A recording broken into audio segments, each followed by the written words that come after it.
kimolmi nang manisa kumulung osana nang manisa kimolmi nang manisa kumulung osana nang manisa milthanu nunung teng wai ka kai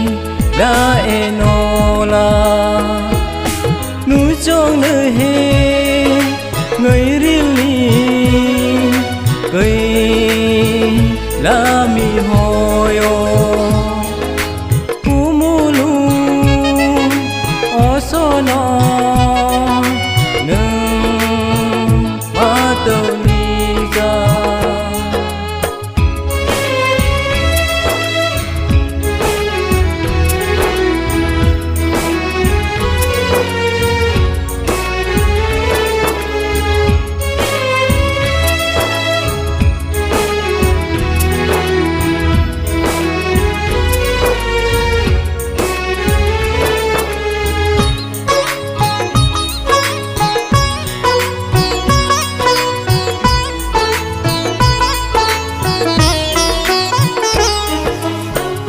halai tan soril ni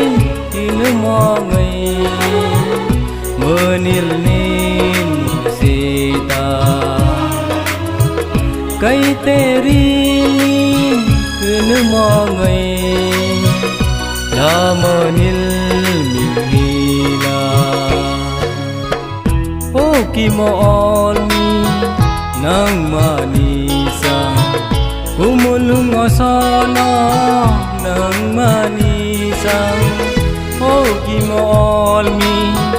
nang manisa kumulung osana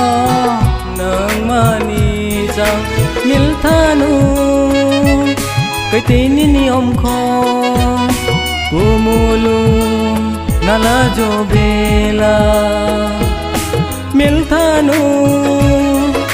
kai tini ni om kho kumulung alo nahi kimolmi nang manisa kumulung osana nang manisa